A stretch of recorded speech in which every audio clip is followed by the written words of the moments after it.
Hola queridos amigos, quiero ofrecerles algunas pequeñas reflexiones que nos ayuden a vivir esta Semana Santa de manera mucho más original, nueva, fresca y para eso, y sin abarcar todo, quiero ir siguiendo con ustedes pues tal cual los acontecimientos que van en estos 8 días. Y la clave que quisiera ofrecerles es la de irnos encontrando con algunos personajes, por tanto la del encuentro para poder ya en familia también pues encontrarnos entre nosotros e ir poniéndonos en los zapatos, en las sandalias de los diversos personajes. Algunos de hecho son árboles o plantas o incluso animales, ya lo veremos, y no vamos a abarcar todos los personajes de la pasión porque es imposible. Muy bien, pues vamos para allá. Bueno, la Semana Santa comienza con el domingo llamado de Ramos, en el que Cristo entra triunfalmente en Jerusalén. Entonces aquí, pues desde luego la primera persona que encontramos es Cristo, que va con toda decisión, conciencia y libertad para enfrentar todos los acontecimientos que con una lucidez enorme ve con decisión y sin miedo. Ahí hay un personaje importante, un personaje secundario, que es el burro, que en el Antiguo Testamento, bueno, en la antigüedad significa la paz y que también nos puede ayudar a ser nosotros instrumento y ponernos al servicio, como de alguna manera pues sirvió ese pequeño borrico. Este domingo de Ramos se da también el dramático llanto de Jesús sobre Jerusalén. Hay que recordar que Jerusalén representa a toda la humanidad, representa a nuestra alma, a toda persona, como una esposa. Y bueno, ¿por qué llora Cristo ante Jerusalén? Porque Jerusalén no ha sabido reconocerlo como el enviado, como el esposo. De hecho, ahí en el huerto, o más bien en el Monte de los Olivos, ahí esta iglesia en forma más o menos de lágrima, que precisamente nos recuerda y celebra este momento. Hay una ventana ahí desde la que se ve todo Jerusalén y pues es un momento de meditación. Yo he reconocido a Cristo o sigo sin reconocerlo. Ese mismo día ponen algunos evangelistas en la expulsión o más bien purificación del templo. Bueno, pues también tratar de limpiar, caminar hacia esa pureza en nuestra misma vida. El lunes ya nos encontramos con algunos otros personajes. El lunes podemos decir que es el día de la escatología. ¿Eso qué significa? Pues la meditación en las verdades eternas. No estamos aquí para siempre. La muerte, la resurrección, el infierno, el purgatorio, el paraíso, y a través de este personaje un poco raro, pero que no es único aquí, que es una higuera. Bueno, la higuera tiene muchísimas connotaciones en el mundo bíblico, pero bueno, tiene una connotación de esposa, de femenino también, y es un personaje porque, escatológicamente, porque pues no ha dado frutos cuando ha tenido, o cuando el esposo se presenta para recibir frutos. Entonces hay que ver frutos incluso cuando no es la estación de frutos, por así decir, porque hay varias explicaciones sobre esto. Bueno, Jesús la maldice y pues así se está presentando a sí mismo como profeta, es decir, es un pasaje a través del cual podemos reflexionar si estamos o no dando verdaderos frutos en esta época o en este tiempo tan pequeño que tenemos en la tierra. En este lunes también hay otros personajes, por ejemplo, los invitados a la boda. Hay una boda aquí, el reino de los cielos es como una boda y pues hay que estar preparados junto con, es decir, aceptar junto con esos invitados, y no caer en el egoísmo y en las actitudes de los invitados diferentes que no quieren ir a la boda que está a punto de celebrarse. Otros personajes, por ejemplo, son de este mismo lunes, son las vírgenes. Hay que pues, aprender de las 5 que están preparadas para la llegada del esposo, porque no sabemos a qué hora va a llegar, y no ser imprudentes como las otras 5 que pues no tienen preparado el aceite para esa procesión que se desarrollaba en la noche, que era una procesión claramente de pues el esposo. Por tanto, Cristo en esta Semana Santa nos está insistiendo que es como un esposo, es la figura dominante. Bueno, pues el martes vamos a llamarlo el día del dar. y a través de algunos personajes. En primer lugar, la familia de Betania, para eso hay que ir desde Betfagé, desde antes Jerusalén, hacia Betania, hacia esa casa donde Cristo se hospedaba en esos días. Aprender a dar, aprender de María, por ejemplo, a ser discípula, a dar el perfume, como ahorita lo vamos a ver, de Marta, pues aprender a servir, que Marta es más apóstol que discípula, y no se puede ser apóstol sin ser primero discípulo, es decir, sin aprender. Y otro personaje que nos ayuda también, o que nos conecta un poquito con el día anterior, que es la escatología, es Lázaro, a quien, según se dice en los evangelios, Cristo resucitó para devolverlo a sus hermanas. Ese mismo día podemos colocar la unción en Betania. Hay varias unciones de diversas mujeres que ungen o los pies o la cabeza de Cristo, pero bueno, ser nosotros también para Cristo unción, donde ungir, bueno, los pies, en la cabeza, y servir también para los demás, porque Cristo pues debe ser ungido en los demás a través de alguna buena obra, a través de algún sacrificio, de alguna buena acción. Aquí, como he dicho, te recordamos la resurrección, que estamos hechos para la resurrección y también para dar la vida.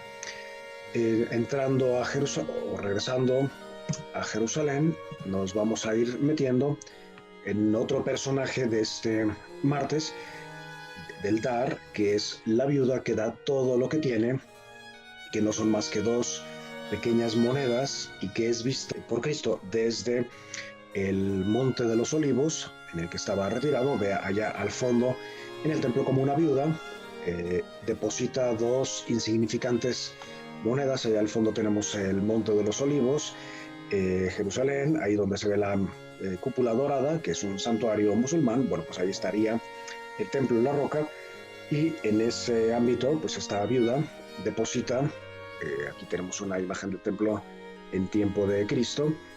No sabemos exactamente dónde estaba la alcancía o el famoso cepillo del templo, pero esta mujer da, como digo, todo lo que tiene y nos enseña que hay que dar, porque para Dios lo que des no es pequeño, siempre será suficiente, será mucho, lo valora. Bueno, pues esta es la mujer y voy a adelantar un poquito. Vamos al miércoles, que es el día de Judas. Entonces meternos en el misterio de Judas, de esta persona que en todo momento se le llama de los 12. O sea, Cristo no lo rechaza, Cristo lo ama, lo recibe como un amigo, le da el bocado, significa que lo trata como un amigo especial, pero a pesar de la traición, bueno, Cristo no solamente lo perdona, sino que en todo momento le da oportunidad para arrepentirse, y ya sabemos por todos los datos y por la Semana Santa, las celebraciones, cuál es el desenlace que va a tener. Además de traicionar a Cristo, de venderlo, de recibir quizás este miércoles las monedas por parte de los sacerdotes y de las autoridades. No sabemos cuáles son las intenciones, porque pues no podemos meternos en la conciencia de nadie, y hay muchas teorías y explicaciones que se han dado y hay interpretaciones, pero lo que sí sabemos es que, pues a pesar del perdón, lo que nos enseña Judas es pues, que no hay que estar concentrados tanto en el dinero por un lado, y por otro lado que por peor, por malo o pésimo que sea nuestro pecado, por grave que pueda ser, siempre es perdonado. El pecado nunca está, aunque sea una traición de esta categoría o de esta enormidad, nunca el pecado estará por encima de la gracia. Y del mismo Judas también tenemos que aprender que no hay que dejarnos comer, devorar por la desesperación, que siempre es autodestructiva. Con las monedas se compra el campo del alfarero, o campo de sangre, porque de ahí se sacaba el barro rojo para los cántaros, y pues no caer en la desesperación, siempre esperar a pesar de lo peor. ¿Okay? Y por otro lado, que no somos Dios para ir juzgando a la gente por la vida. Si ya acercándonos al jueves, al llamado Triduo Sacro, que sería, digamos, en realidad desde el jueves hasta el domingo, que son 4 días. La Semana Santa tiene 8 días. Ahorita vamos a ver cuál es el octavo día, porque es el día más importante, el de la resurrección. Regresando al jueves, pues meditar ya desde la mañana, pues en lo que se celebra este día, estaba cerca la Pascua, es decir, Cristo celebra la Pascua. ¿Qué es la Pascua? Pues el momento de alianza por excelencia, la fiesta más importante en la que se celebran, digamos, dos cosas: el sacrificio de un cordero, que eso ya lo veremos en la cruz, y la consumición de ese cordero a través de una serie de ceremonias que incluían las 4 copas. Sin entrar en todo, porque pues habría que meditar cada año algún pequeño aspecto de la profundidad de este Jueves Santo, pues vamos a quedarnos con que Cristo deja, por amor, nos deja su cuerpo y su sangre. El cuerpo tiene una connotación masculina, la sangre tiene una connotación femenina. Y solamente un pequeño detalle: la Pascua estaba orquestada por 4 copas. La primera era la de la bendición, la segunda, la de ya propiamente el acercamiento, la tercera era la de la comida, o la que acompañaba a la comida, y a través de estas 4 copas, cuando no, de hecho, en realidad no dije la cuarta, la tercera copa es aquella que tiene que ver con la carne y la sangre de Cristo que nos deja, que es la que acompaña a la comida. Es decir, Cristo se queda como una copa para nosotros, y la cuarta copa, que es que, digamos, después de una serie de salmos que se entonaban a partir del Salmo 114 hasta el 119, se tomaba al final la cuarta copa, que era la que cerraba, digamos, la de la despedida, una especie de bendición final con la que se daba por terminado este festejo de la Pascua. Bueno, pues de Cristo sabemos que no bebió esa cuarta copa durante la cena, porque la va a beber, o más bien se va a ofrecer él a sí mismo como esa cuarta copa, o visto de otra manera, la cuarta copa es pues el sacrificio de Cristo en la cruz. Es esa cuarta copa que la humanidad entera le devuelve, y que no va a ser una copa de vino, sino de vinagre, lo que Cristo toma en la cruz antes de decir todo está consumado. Bueno, pues espero no haber sido demasiado enredado en todo esto, y que nos vaya ayudando a pues meditar, asomarnos un poquito al misterio de lo que se celebra ese Jueves Santo. Después, en la cena, Juan nos recordará el lavatorio de los pies: ya no sois mis siervos, sino mis amigos. Es decir, amigo en el mundo judío significa, o sea, una especie de padrino de la boda. O sea, ya ustedes, los discípulos, que ahora son apóstoles, son los amigos los padrinos de la boda, en pocas palabras. Muy bien, les estoy poniendo algunas imágenes, por ejemplo, del cenáculo, tal como se conserva en la actualidad, que después se le fueron añadiendo, sobre todo en el medievo, algunos elementos románico-góticos. En fin, Cristo, que es la vid verdadera. Bueno, son algunos pasajes que ya por nuestra cuenta podemos meditar, y que ahora solamente estoy mencionando. Bueno, se dice que terminada o bebida la tercera copa, o terminada la cena, y antes de los salmos, salieron hacia el Getsemaní, o el Monte de los Olivos, y concretamente el Getsemaní es más bien un huerto que se encuentra en esa colina de los Olivos, en la que Cristo va a pedir al Padre.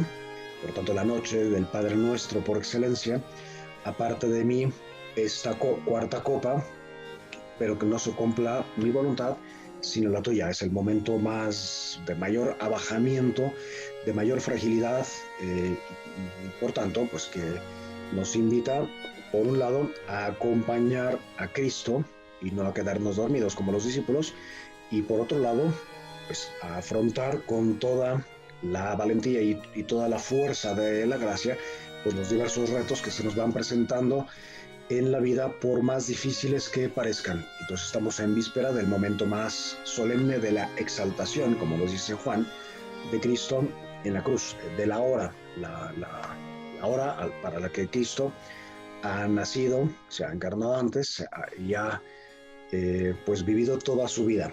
Entonces ya se acerca ese momento solemnísimo. Aquí tenemos una imagen del interior de la Iglesia de las Naciones, que se encuentra justamente ahí para conmemorar esa oración. Más arriba hay otra iglesia ortodoxa. Sabemos que pues ahí está, o después de la oración, y en el Getsemaní se da el prendimiento de Cristo y una serie de juicios bastante arbitrarios delante del sumo o ex sumo sacerdote. Ya después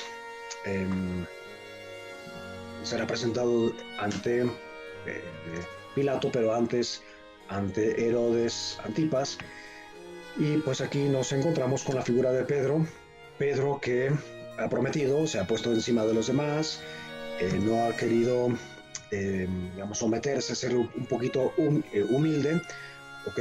Cuando Cristo dice, yo estoy con vosotros, pero vosotros no estáis conmigo en el fondo.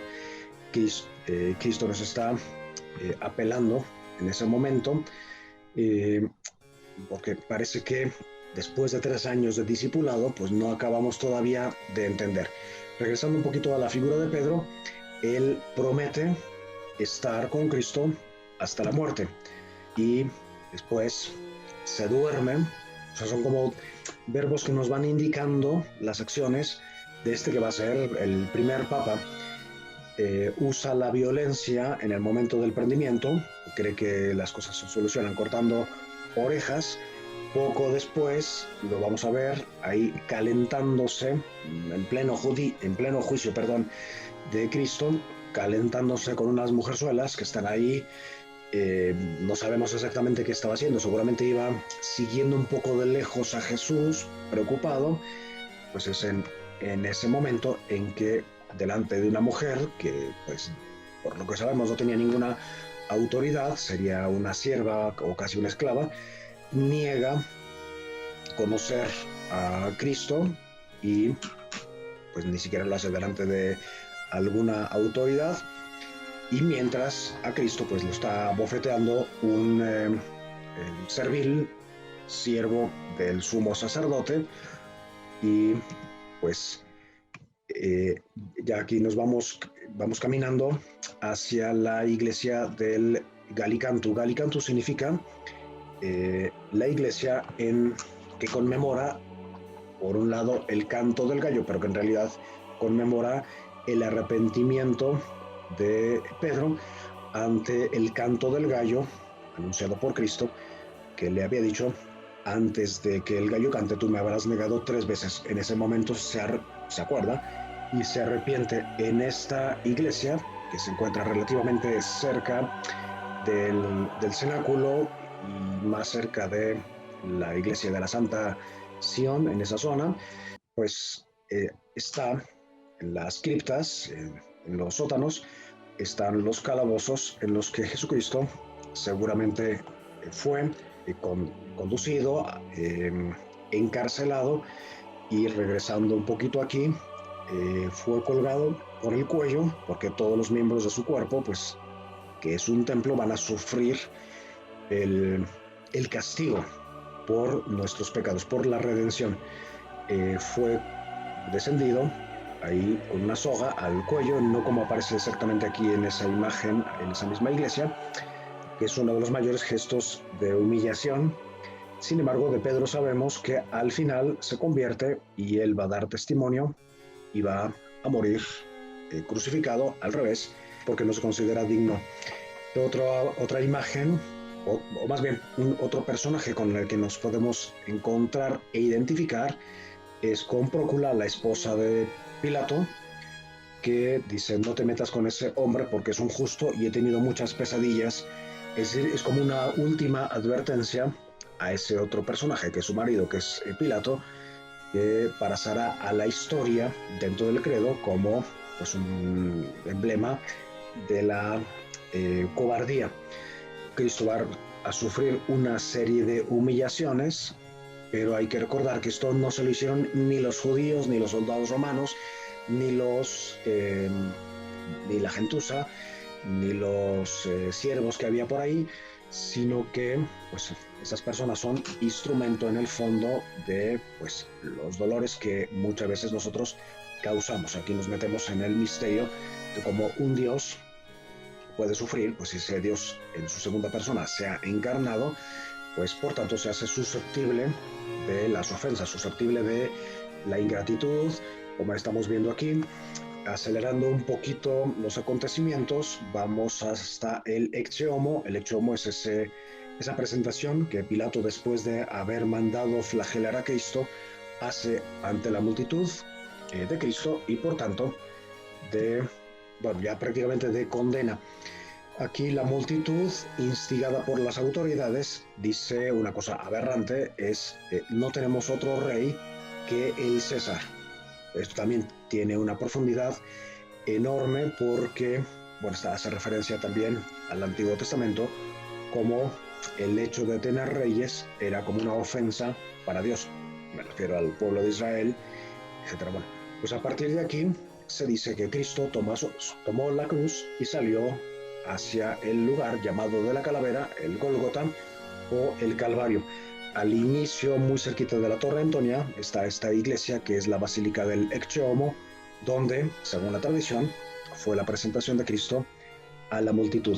Y comienza entonces, ya estamos en el viernes, el Via Crucis, que según la tradición, y visto un poquito desde arriba, aquí tenemos Jerusalén, pues está la torre, siguiendo un poco los números, la Torre Antonia, que era la fortaleza de los romanos, desde donde vigilaban todos los movimientos de Jerusalén y especialmente del templo. Vamos a ir siguiendo esas estaciones que eran 10, ya con el tiempo se han ido multiplicando.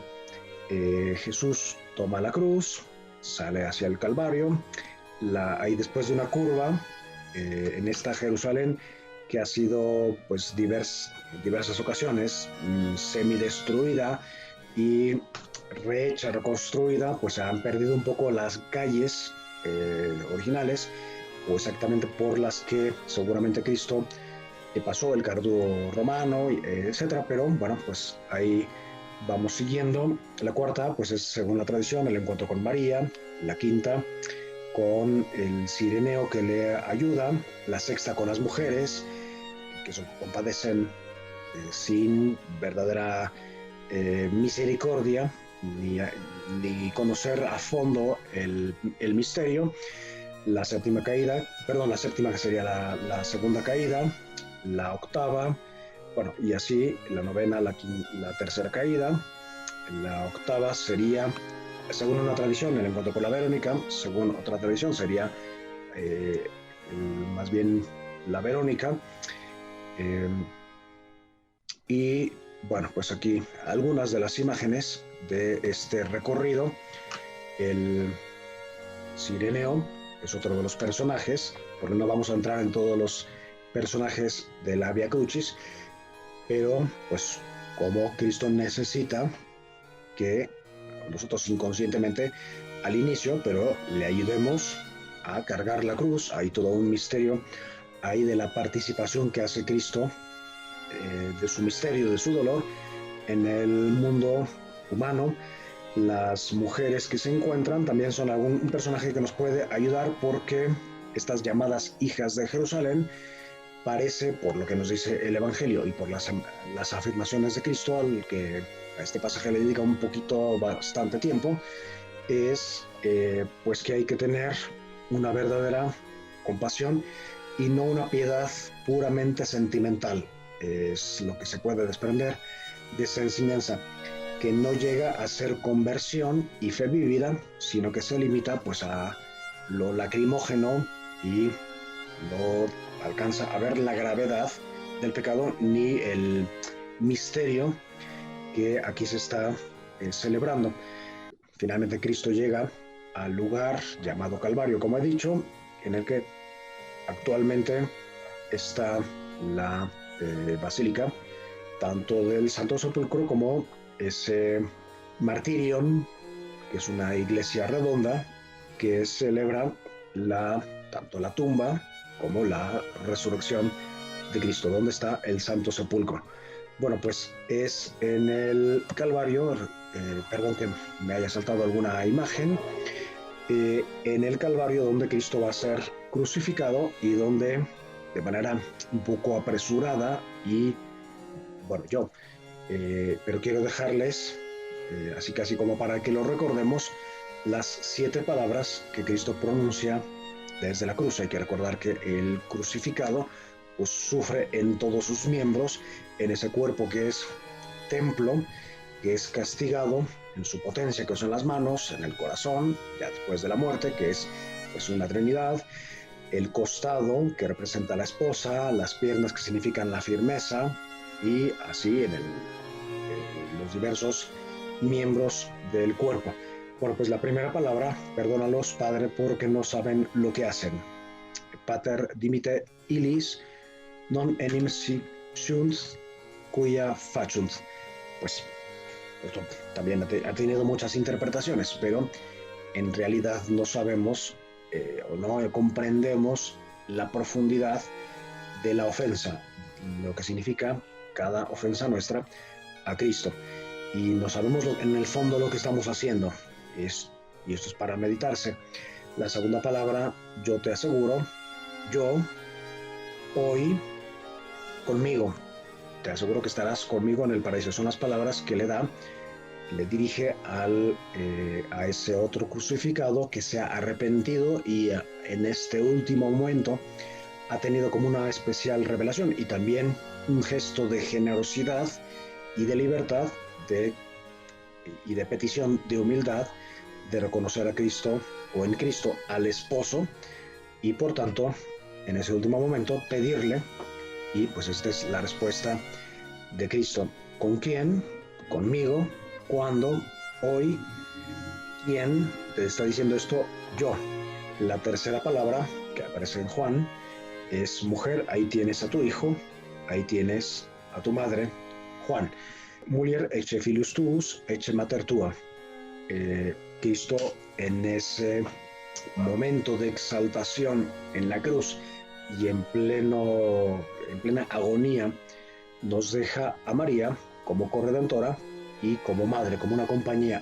Ya nos ha dejado su cuerpo y su sangre para estar con nosotros para siempre aquí y ahora, pues ahora nos deja a su madre a través del discípulo amado.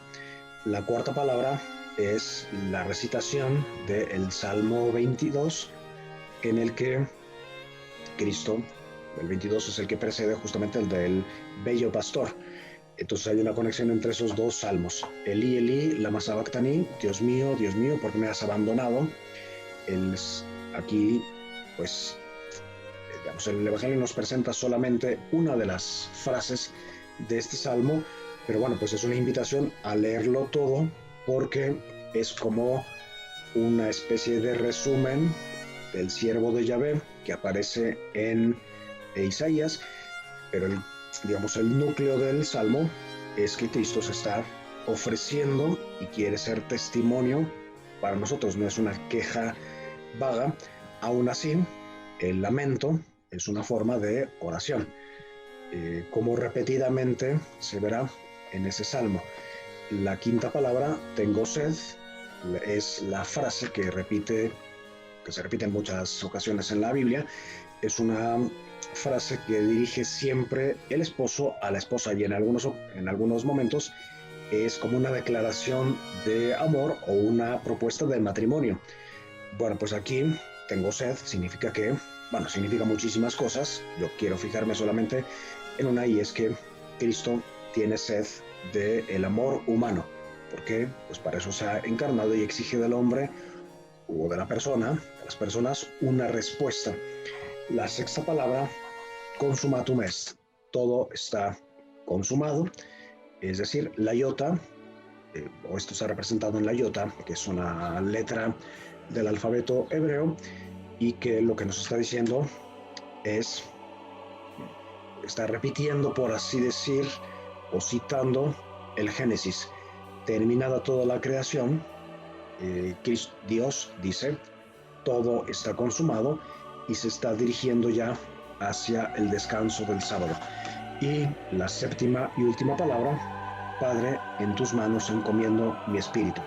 Es también de una profundidad enorme, es lo que deberíamos hacer todos nosotros en el momento de la muerte: entregar el espíritu al Padre, que pues lo ha donado, a entender la vida como un don recibido que ahora se entrega en ese último respiro, porque eso es lo que literalmente significa: entrego mi último espíritu y me voy en paz. Se dice de María que estaba ahí. Entonces aquí ya entramos al sábado, que el sábado, la protagonista, si queremos, o la figura principal del sábado, pues es María, a la que hay que acompañar en ese llamado sábado previo al día de la resurrección. Aquí les estoy poniendo algunas imágenes y recapitulando un poco. Hemos seguido en la Via Crucis, desde la Torre Antonia, que en realidad está, aquí no se alcanza a salir en la foto, pero estaría cerca de esta esquina.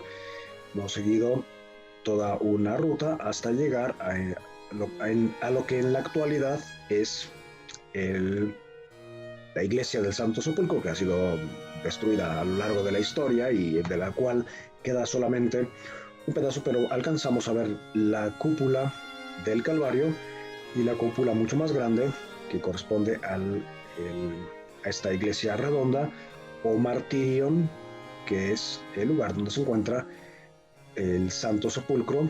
Aquí tenemos otras vistas y pues ya nos podemos imaginar todo el dolor de María, que estaba siempre junto a Cristo, y los diversos actos o las acciones que se van a suceder después de la muerte de Cristo, que son el descendimiento, que además ha sido ampliamente expresado en el arte.